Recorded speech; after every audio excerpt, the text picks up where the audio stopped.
Thank you guys for what you do for HBCU athletics. This is a fantastic avenue for all of us. This is our ESPN, so we love what you guys do. Bryan, A.D, Roy, all you guys at BCSN. We really appreciate what it is that you guys do for us.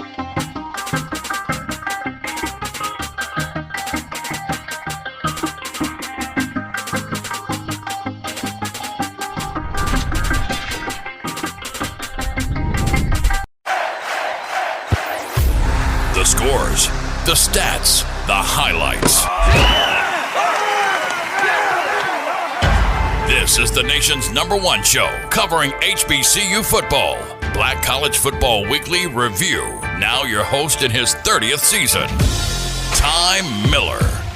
Hey, what is up? And welcome to Black College Football Weekly Review. Well, it's called Week 0 in college football, and the first weekend of games kicked off August 28th with only a few teams in action. That included 4 black college teams. The marquee game was in Atlanta as Alcorn State and North Carolina Central hooked up in the SWAC MEAC Challenge. The Braves came in ranked as high as number 2 in most preseason polls, and they were favored to beat the Eagles. But that is why they play the games. North Carolina Central, in a shocker, came out on top 23-14. Defensive back Manny Smith had 10 tackles for Central and was named Defensive MVP. Defensive back and punt return man Brandon Codrington also had a good game. He ran back a punt 77 yards for the game-clinching score. Now, both teams will take a week off before returning to the field September 11th. North Carolina Central, they will be at Marshall. Alcorn State will visit Northwestern State. In other action, despite 5 turnovers, Edward Waters beat Florida Memorial 24-20, and it was Kentucky State over Central State 20-6. This is Black College Football Weekly Review from the Power News and Sports Radio Network. Let's get back to strolling instead of scrolling. Before we can safely come together, we need the facts on COVID-19 vaccines. Visit getvaccineanswers.org so you can make an informed decision for yourself and for your family. You're looking for the latest information on Southern University sports, the Southwestern Athletic Conference, and HBCU athletics. There's only one place to go. Tune in to the Carlos Brown Show, exclusively on the Black College Sports Network. Now back to Black College Football Weekly Review from the Power News and Sports Radio Network. Ty Miller back on Black College Football Weekly Review, where we are recapping action from this past weekend. The SWAC MEAC Challenge was a game between 2 teams who had not played in over 600 days due to COVID-19. North Carolina Central and Alcorn State were expected to be rusty, but the game was anything but that. The offenses were productive, and the defenses, well, they were better than expected. So it came down to big plays and execution, and that edge went to the Eagles. With his team up by 2 late in the fourth quarter, defensive back and return man Brandon Codrington took a punt return and dashed his way 77 yards to put the Eagles on top for good. Coach told me if I follow my blocks, step the back wall, that it would be open. Follow my blocks. I looked to my right, and it was open. North Carolina Central punt returner Brandon Codrington. His head coach, Trey Oliver, said before the game, he heard about the message boards, social media, and predictions that Alcorn State would have its way against a team that won only 3 games in 2019. Well, here is his response to how well his team played. We had to control what we can control, and that's our emotions. Our eyes were big, that we talked about, being disciplined, run fits. Everything was about us. It wasn't about them. They were really locked in. We need to go back and forth on social media, watch all the United States of America pick Alcorn to win. North Carolina Central head coach Trey Oliver. It's the show where we take you inside the game before the game begins. It's the pregame.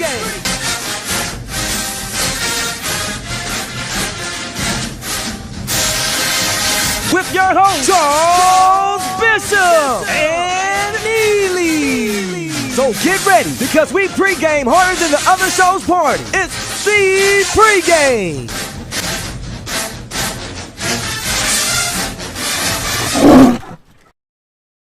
But my beats, they are hard.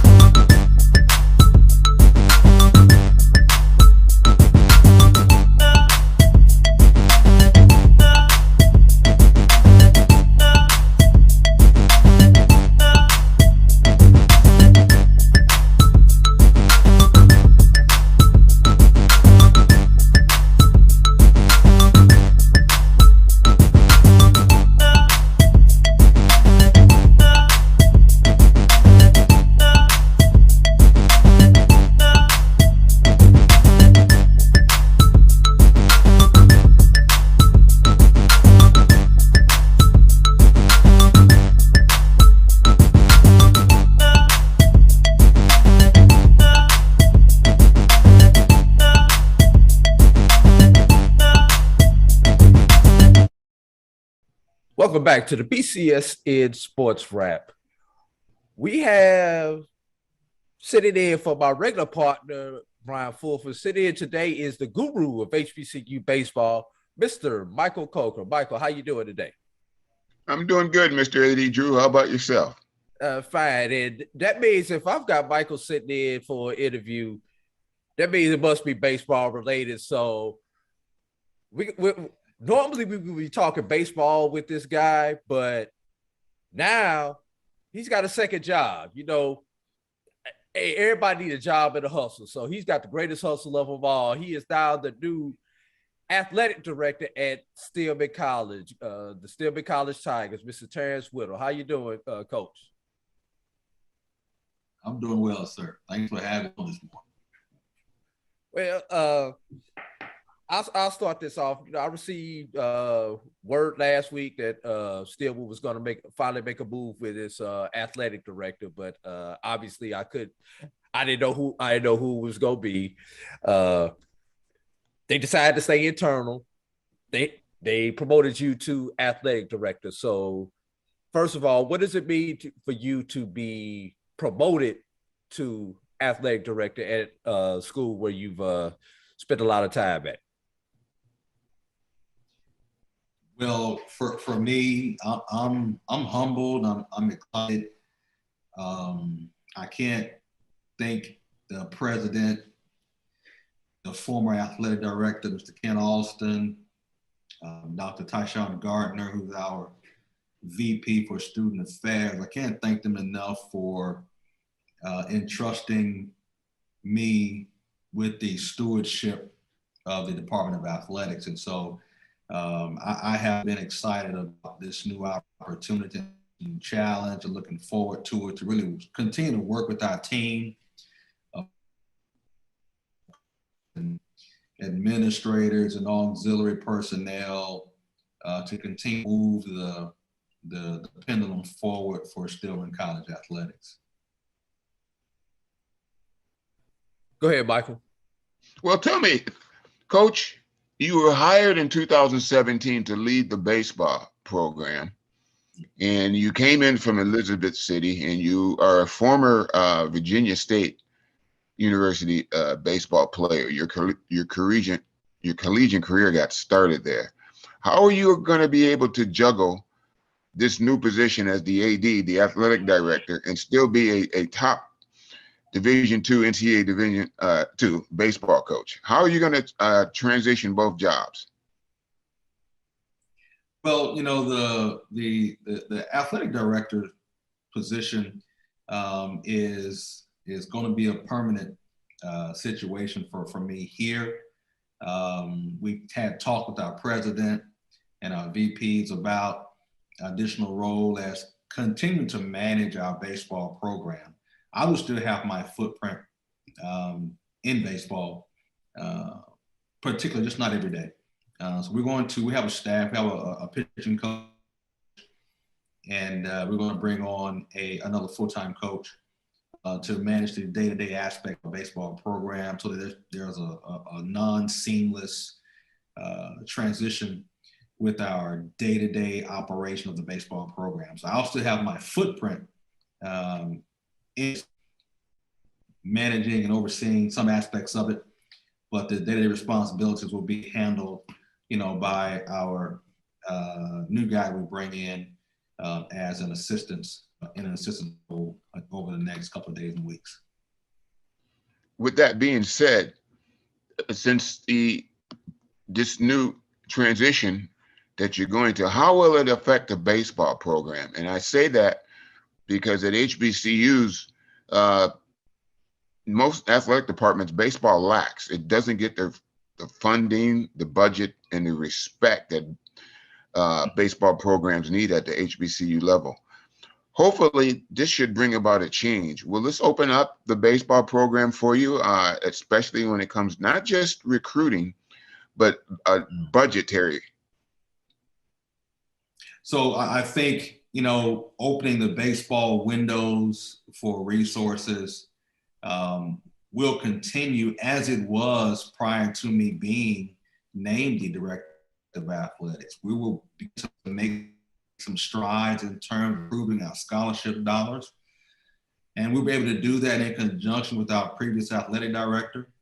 Over the course of the past 2 years, we've increased our scholarship dollars and output. We've increased our baseball enrollment in terms of building the numbers of student athletes. And we're also increasing the infrastructure. So over the past 2 or 3 years, we've been working on building the infrastructure for betterment of our student athletes in terms of training facility. We're continuing to work on those things, increasing opportunities for our baseball players and potential student athletes. I don't think recruiting will suffer as some might think it will.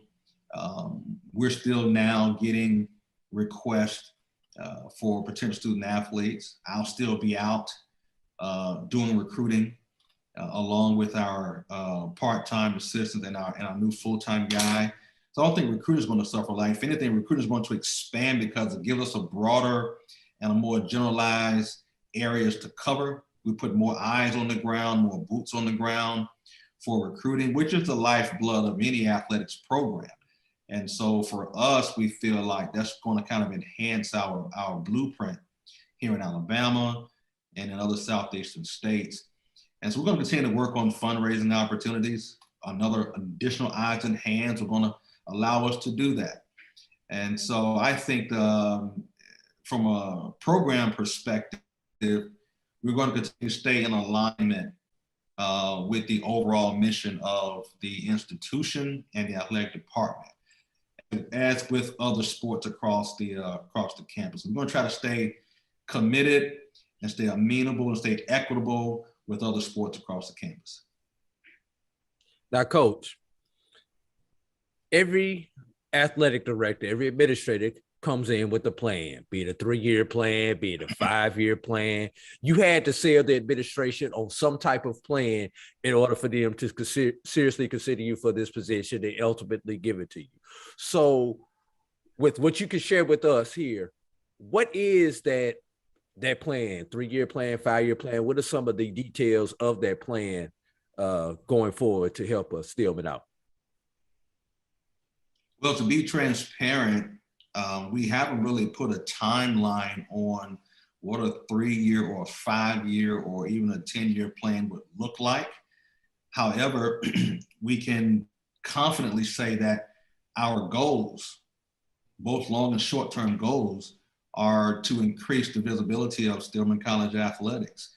And one of those things that we're doing, and that ball has begun to roll and was pushed prior to me coming on board as Director of Athletics, is the increase in sports with our department. And so I'm going to continue that mantle in terms of bringing additional sports in our portfolio of sports sponsorships. We look to offer volleyball over the next year or so, fall of next year actually, and then subsequently the year that we'll look to add men and women's bowling to our list of sports sponsorships. So when we talk about growing our athletic department, that is one of the things that we want to continue to do. Hopefully after 2023, with the blessings of our president and staying in alignment with what she wants for the institution, we'll continue to grow the athletic department. So from a sports sponsorship perspective, those are some of our immediate and long-term goals to grow the department sport-wise. Look at blueprint in terms of building our facilities, not just with our baseball program, but with our soccer program, infrastructure-wise, improvements to or added additions to our gymnasium, and then also raising the blueprint for fundraising and resources. So I think those are some things, immediate and long-term, we want to look to do. Support the Black College Sports Network so we can continue to provide you coverage. Go to myjbn.com/support and be a part of the Black College Sports Network. love football. The first full week of games will be played next weekend, and there are a number of marquee games on the schedule. Saturday's action includes Alabama A&M versus South Carolina State, Hampton taking on Virginia Union, Miles College at Alabama State, Bowie State taking on Delaware State, and Elizabeth City State versus Fayetteville State. Now, there are also games on Sunday. Tuskegee takes on Fort Valley State, Florida A&M versus Jackson State, and Grambling versus Tennessee State at the Hall of Fame Classic in Canton, Ohio.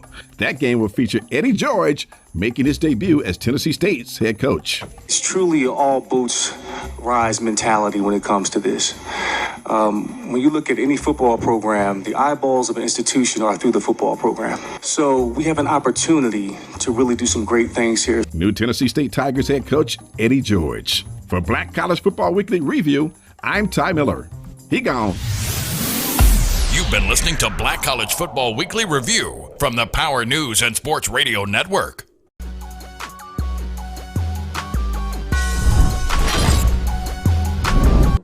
Alabama State to face Howard. It'll be interesting to see how the fan mix works.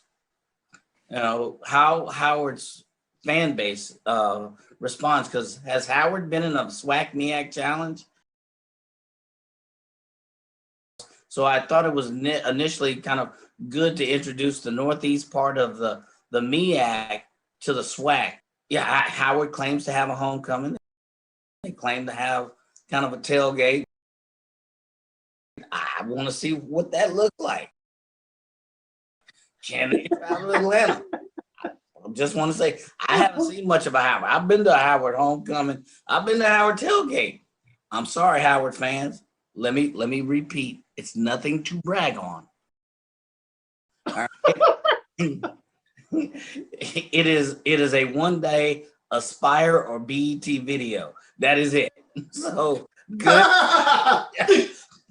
but good for you. But I think that event, you need to bring a little bit more to the fire. So, man, all them Howard fans out there, they got beat up when they dealing with the HU. Mike was like, not so fast with the homecoming.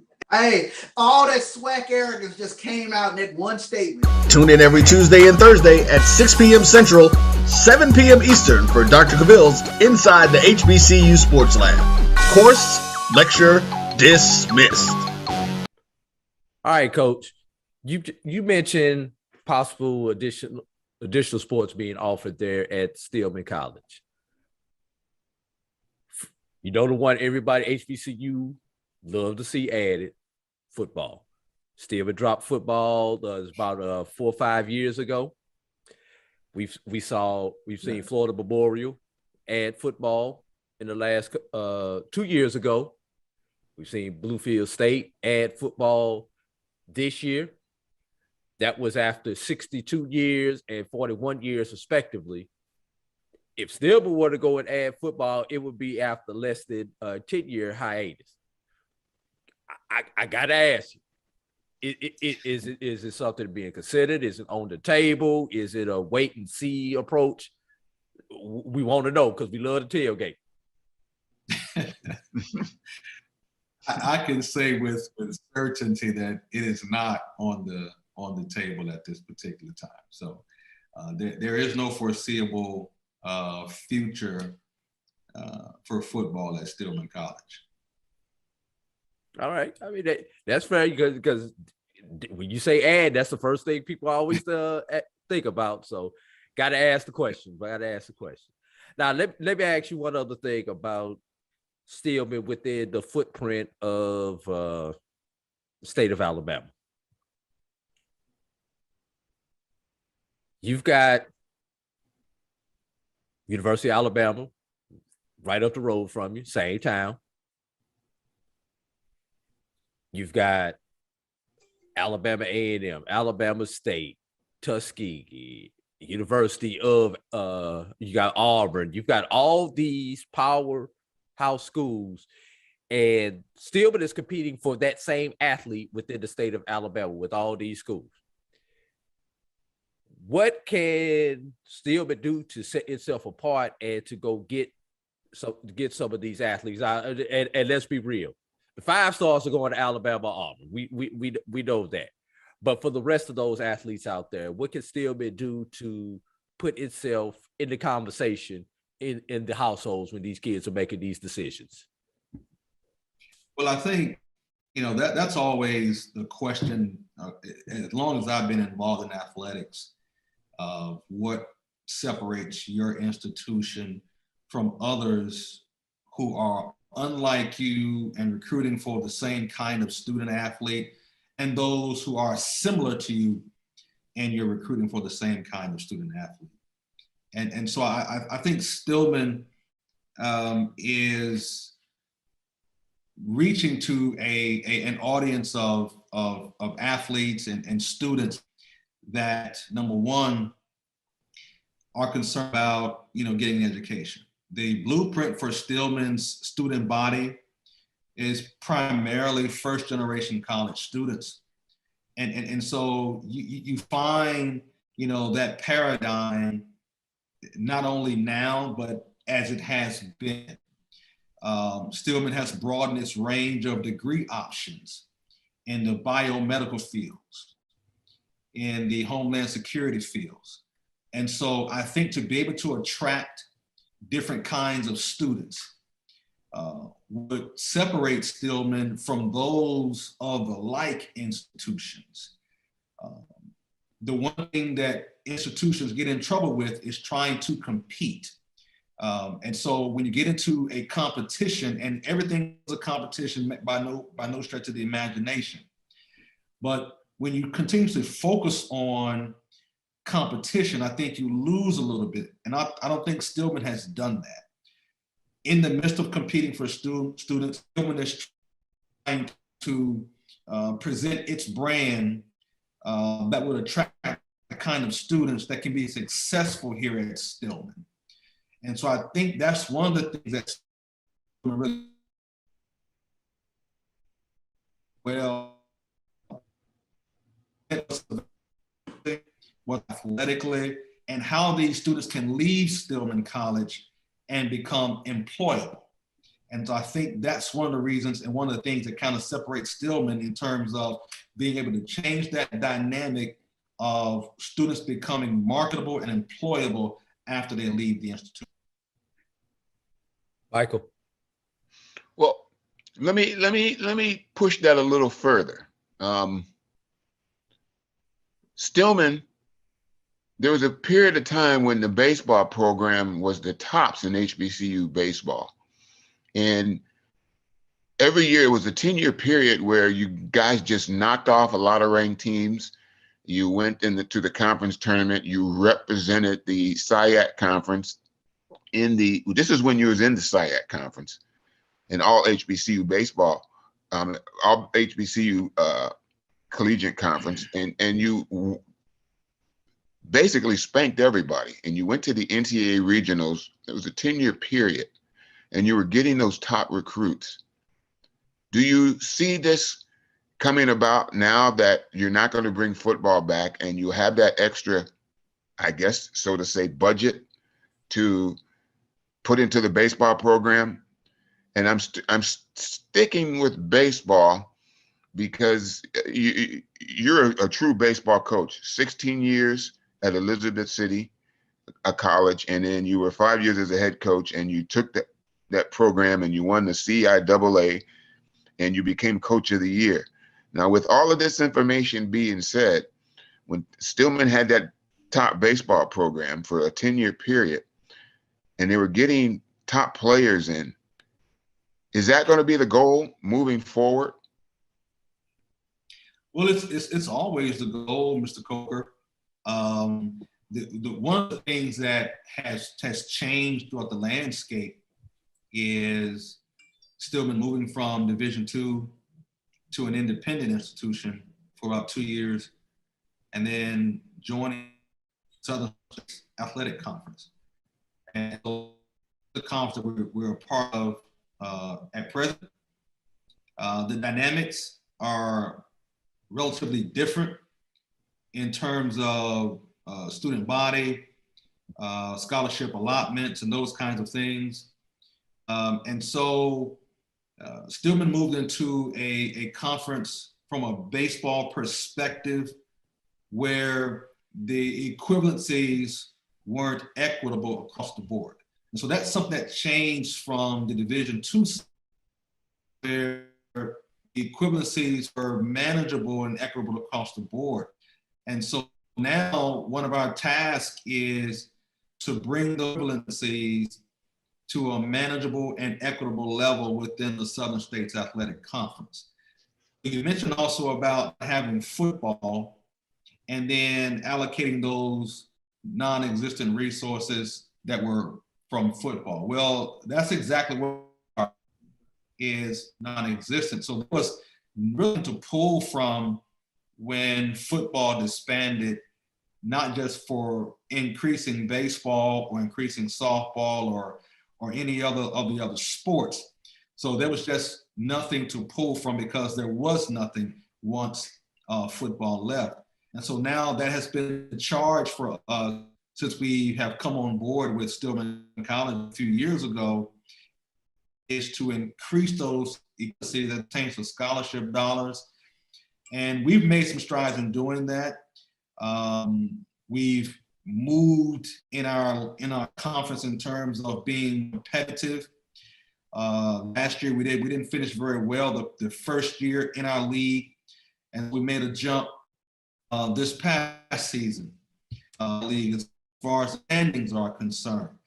And so we do see that there is growth in our baseball program moving forward. We welcome this. We look forward to this, and even expanding the blueprint of what the Southern States look like now, adding Talladega College to the mix as well. So we feel like we're moving in a trajectory as far as baseball is concerned. And programs I've always been associated with when I started at Virginia State, uphill trajectory climb. When I took over the program at Elizabeth City State, it was an uphill trajectory climb. And so we find the same kind of dynamic here at Stillman College from a baseball perspective. It's an uphill trajectory climb. And so I'm no stranger to those kinds of challenges. I look forward to it because it says a lot about where you are and where you're in and what's good for our student athletes. Well, you touched on the Southern States Athletic Conference. When you entered to that conference, so that people understand that that conference is one of the top NAIA baseball conferences in the nation. 5 teams normally make the national tournament. And now that when Stillman joined and now Talladega, I see a positive change coming about just from your program alone, because I know Stillman usually adapts itself. And I see you building that program the same way you did at Elizabeth State. And I also see to it because you're a former Major League Baseball scout. So you know talent really well, and you will be recruiting that talent. So how does the baseball program advance itself heading into this will be your 3rd year into one of the toughest conferences in the NAIA? Yeah, so it would be our 4th year in the Southern States. You talk about being able to recruit talent. And one of those areas to increase the talent base, and we've put a target on that, really has to do with pitching. When I came on board a few years ago as the skipper of the baseball program, that's one of the things that I noticed moving into the Southern States is an abundance of pitching. And I think that really carries the road in this league, not just from what your starters look like, what your weekend starters look like, but also what your midweek guys look like and what your bullpen looks like. And so it's been our task to try to address those 3 areas of our pitching staff. We feel as though moving into the 22 season, We've been able to do that in terms of numbers, in terms of addressing what our weekend starters will look like, having those midweek guys who can also be weekend starters, but then also having a solid bullpen rotation, because I think that is key in the Southern states. You talked about the depth of teams moving into to the regional every year. Well, we've experienced if not some of all of that in the Southern states, being able to compete in this conference. We felt as well at one point in time when Stillman moved to the Southern states that the conference was top heavy and Stillman was back behind the 8-ball come to scholarship dollars. And I think we've been able to kind of close the gap in increments, just not quite there yet. We're still pushing that needle forward in terms of talent and keeping the talent here. It's one thing to get it here, but to keep it here over the course of 4 years, whether it's the junior college route, which I love the JUCO route. I think you've got to have an abundance of JUCO players on your roster that can bring in experience and college know-how, but then also good freshmen coming out of high school, coming from good programs that have good IQs, that can stay in your program and provide consistency and longevity in your program, but that can also help your graduation rates in the end. So I feel as though we're making some strides, and we're going to be one of those teams in the next few years or so competing for conference and regional appearances and championships. All right, Coach, we get ready to get you out of here with these last series of questions. You talk about some of the talent on campus, some of the talent you've brought on campus. Correct me if I'm wrong, you've got somebody on your team with the same last name as you. Correct me if I'm wrong with that, right? Got a son there that plays That's for correct. you, right? So, That's correct. all right, I need you to be dad for a minute. Yeah. How does he feel about, number one, obviously he came to play for his dad, but now not only is his dad head coach, but his dad is the man in the athletic department, being an athletic director. So how does he feel? How do you manage that dynamic as a father / coach / administrator now?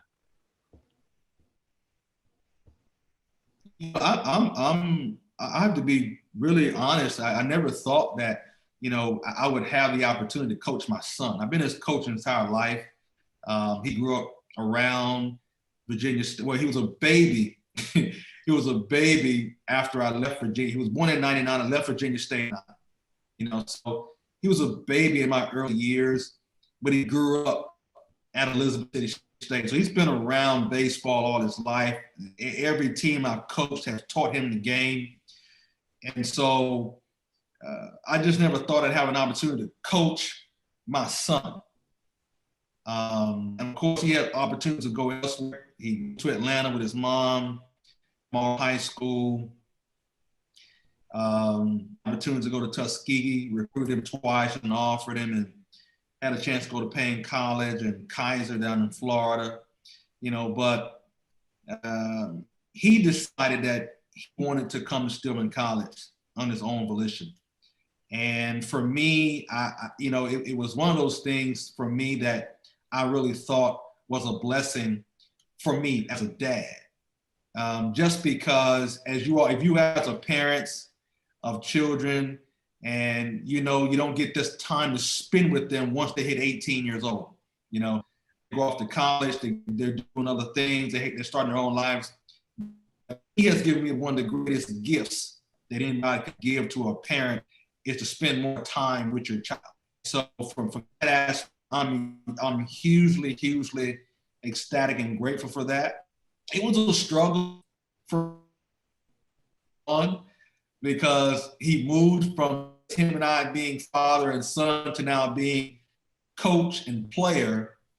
And, I've kind of my baseball programs, not just with a glove, with an iron fist at times. And so one of the things to get over is players an issue with coach, you see. And so I think he had to really understand that dynamic. He always saw when he first got here, not coach. And I think there was one particular incident where some players were chirping about, well, coach is doing this and coach is doing that. And he took offense to it, And so he just had a conversation. He had a conversation with me about it. When we were in high school, when you played summer baseball, when you went to EI in Florida, breakthrough series and all those kind of things, did you always agree with your coaches of what they said and what you guys were doing? And he didn't, and that was the thing here. And I think once he was able to get past the "that's my dad" thing, he blended in really well. I think players bought into the fact that he wasn't treated any different than anybody else, and when they saw me discipline him, they knew they were in trouble. They didn't have a shot, so it's really been a good experience, I think, for me and for him. He's enjoying it. He's one of our team leaders, actually. The players voted him this year to be a part of our team council. Those guys that are part of the council added him to the player council. Let me say that. And so, but for us, it's really been a good ride so far. He's done well academically. He's been a really good teammate and a really good player. Coach, you have a son on the team, and you look 25 yourself. Well, I'm 50, actually. I'm 50. And I don't feel 50. I'm grateful that folks don't think I'm as old as I am. But I'm enjoying it. Baseball has given me a lot of opportunities. It's taken me around the world a couple of times to visit foreign countries and coach baseball. And it all started at Virginia State. So I'm really grateful for Virginia State for the opportunity they showed in me when I was 22 years old and named head coach there. I actually got a text last night from my former AD at Virginia State, Alfredo Goff, who texted me last night about this position here as AD here. So her and Mike Davis, who's now personnel scout with the Kansas City Chiefs, he was my college baseball coach. And those two persons are most responsible for me being where I am. All right. Well, Coach, we appreciate you joining us here today. Any final words to the alumni, students, or supporters of Stillman College? And now you got to make sure you put your AD's hat on. You got to tell everybody where to send the check. We're working on that. I've always been reaching out to alums. There's been a Memphis group, the baseball alums in Memphis have been really supportive. But now we're going to try to expand that brand to the alums across Stillman College. Looking forward to kind of working with all the alums. Had a chance to talk to the president of the National Alumni Association about 2 weeks ago and put some things in place to really kind of bring the alums into the fold and us into their midst as well. So we're looking forward to really building Stillman athletics, expanding the blueprint, and just really being good stewards and continue the legacy of scholarship, service, and accountability for Stillman College athletics and the legacy of Stillman College as a whole. And what we want to donate, what we need to send the funds to, Coach? Well, Stillman College Institutional Advancement, i.e. athletics. All right. Stillman College Institutional Advancement. Yep. All right. We need to get some kids in school. We need to keep some kids in school. And just as important to that, we need to get some shots in the arm. Yeah. That's it. And support the baseball program. Oh yeah. That's right. Definitely. Well, he can't be biased now, Mike. He's got to get money for everybody. Although we know where he wishes the check would go, he's got to get it for everybody. All right. Thank you once again, Coach Whittle, for joining us. And for Michael Coker of Black College Nines, Terrance Whittle, new athletic director and head baseball coach, Stillman College. This is A.D. Drew, and we'll talk to you later on this week. But you stay hard.